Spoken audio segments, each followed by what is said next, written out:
Okay, this is day 1 external anatomy of the fetal pig.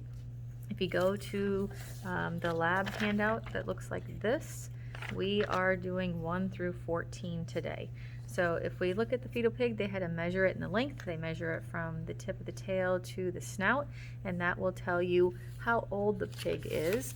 And most of the students, when they measured it, the pig was either full term or somewhere in the 90-day range. And then they had to identify a pinnae. So a pinnae is the ear. This is the pinnae. There's one on each side. Anything that is bolded in here is fair game for the lab test. We also had to identify the elbow and wrist. So if you look at the pig, this is the forelimb here. The wrist is going to be this first joint here, and the elbow is going to be here. Everything that's a hoofed animal is going to have elongated, not like a human. So this is the ankle or the wrist, and this is the elbow. On the hind leg, you have the toe. This is the hoofed area, so this is going to be the ankle, and this here is going to be the knee. That's the most missed questions: ankle and knee. This is the wrist and elbow. That's number 4. Number 5 wanted you to locate the umbilical cord, and that is this structure right here. They already cut it off. These are fetal, so they were not born yet in the mother.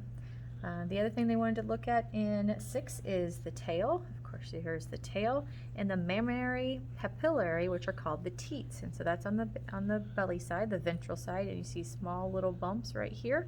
Those are the teats. They'll be on both sides. Male and female have teats. Number 7 wanted you to determine the gender of the pig. So if we look at the pig's ventral side underneath the umbilical cord, if there's a hole right here, that would be where the penis is. And you can also come here on the posterior end, and you'll have extra tissue here that would be where the testes descend.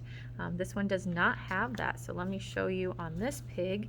Here's the umbilical cord. You can see the opening right here for where the penis and the urine comes out. And then on the posterior end, you see the extra tissue that'll be the scrotal sac when the testes descend. On a female, if you pull up the tail, you have this structure right here. This is a papillary. It covers the opening of the vagina right there, and this is the hole for the anus. So the females have this papillary. You notice on the male, it does not have that papillary. So this was the female, and that's a male. We also cut open the side of the pig on its mouth to look at the masseter muscle and some glands. If you notice, the glands are very bubbly looking and definitely not solid structure. So these are all the glands here. And the masseter is the muscle right here. It's for chewing. We already covered that in dissection or digestive system. So this is the masseter, and all the glands are back in here and kind of bubbly looking. We also had to open the mouth, so you could see the hard palate is this part. It's very hard. The soft palate is back here. You also have some canines that would be forming right there and right there. You can kind of hear them. They're just starting to come through. You have the tongue. And at the very back of the tongue, there's this little flap right there. That flap is the epiglottis, and the hole on the back that goes right there is the trachea. So this is the epiglottis, that is the trachea. I believe that's all they had to do. So this is the paper they fill out with the lab. You can see the hard palate, soft palate, epiglottis.